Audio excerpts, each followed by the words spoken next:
Hello students, hope you all are fine. Welcome to English class. My name is Tina.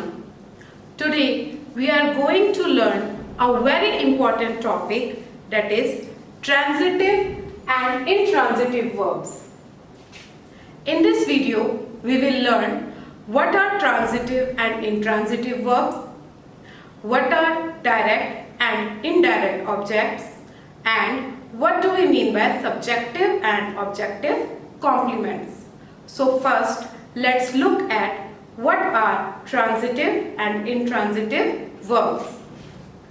Verbs that require an object to complete the meaning are called transitive verb.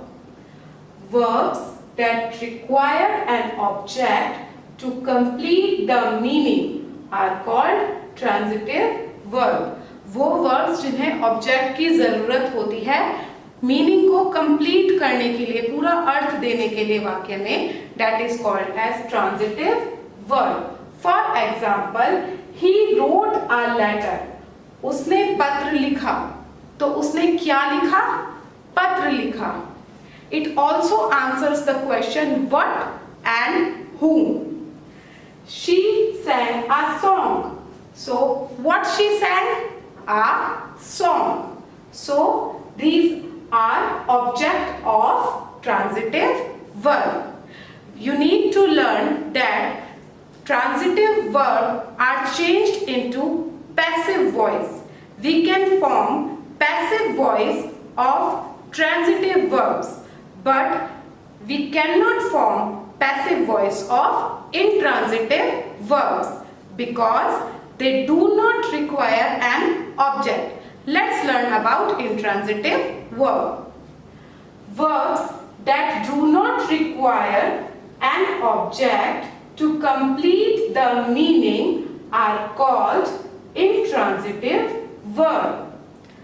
Verbs that do not require an object to complete the meaning are called intransitive verb.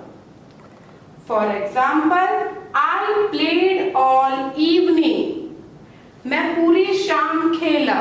Now it is not answering what I played or whom I played. It is saying I played all evening, and it is a complete sentence. It do not require an object. All evening is adverb. So the verbs which do not require an object to complete the meaning are called intransitive verb. The dog barks loudly. Now it is telling how the dog barks, but it is not answering what or whom. So it is an intransitive verb. Now let's learn about direct and indirect objects. Objects are of two types, direct and indirect. Noun or pronoun which receives the action of the verb is known as direct object. Noun or pronoun which receives the action of the verb is known as direct object. Whereas noun or pronoun that tell us to whom or for whom action of the verb is performed is known as indirect object. Noun or pronoun that tell us to whom or for whom action of the verb is performed is known as indirect object. We can also say that direct object answers the question what, and indirect answers the question whom or for whom. For example, the teacher taught us grammar. The teacher taught us grammar. So we'll ask what the teacher taught us. So what is the answer? What the teacher taught us? Yes, grammar. Right answer. So the teacher taught us grammar. In this sentence, grammar is direct object. And whom teacher taught grammar? To whom teacher taught grammar? Teacher taught grammar to us. Yes. So us is indirect object. Let's look at another example. Khushi offered me a cup of tea. Khushi offered me a cup of tea. What Khushi offered me? Yes, Khushi offered me a cup of tea. Right answer. And to whom Khushi offered a cup of tea? She offered a cup of tea to me. So here a cup of tea is direct object and me is indirect object. Next, father wrote a letter to grandmother. Father wrote a letter to grandmother. Now, what father wrote? Yes, father wrote a letter. So a letter is right. A letter is direct object. And to whom father wrote letter? To grandmother. Yes. So grandmother is right answer. Grandmother is indirect object. Nice. Now let's learn about what do we mean by subjective and objective complement. Verbs of incomplete predication, or we can say subjective or objective complement. In which verbs we use subjective complement or we find subjective complement, and where we find objective complement. Intransitive verbs which need words other than objects to complete their meaning are called subjective complement. Intransitive verbs which need words other than objects. As you know, we do not require object in intransitive complement. But what it is saying, we need words other than objects to complete their meaning are called subjective complements. For example, mother seems happy. Mother seems happy. So happy is an adjective. It is not an object. I am a doctor.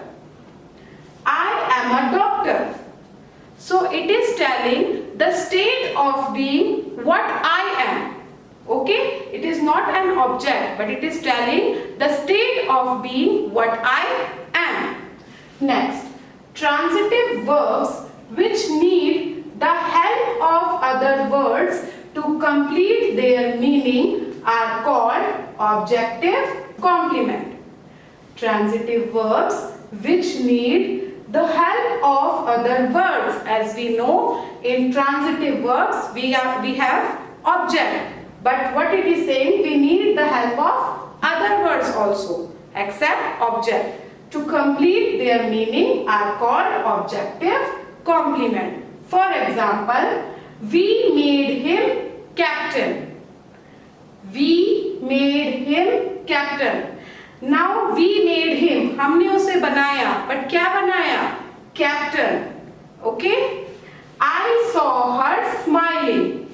I saw her smiling. So, I hope this point is clear to you. Now, let's quickly revise what we have learned. Firstly, we will revise what is transitive and intransitive verb. Verbs that require an object to complete the meaning are called transitive verb, whereas verbs that do not require an object to complete the meaning are called intransitive verbs. Also remember that transitive verbs are changed into passive voice, whereas intransitive verbs do not change into passive voice. Next we learned about direct and indirect objects. Noun or pronoun which receives the action of the verb is known as direct object, whereas noun or pronoun that tell us to whom or for whom action action of the verb is performed is known as indirect object. Clear? Now let's revise what do we mean by subjective and objective complement. Intransitive verbs which need words other than objects to complete their meaning are called subjective complement, whereas transitive verbs which need the help of other words to complete their meaning are called objective complements. So student, I hope this video is clear to you. If you have any problem, you are free to call me anytime. Thank you for joining me.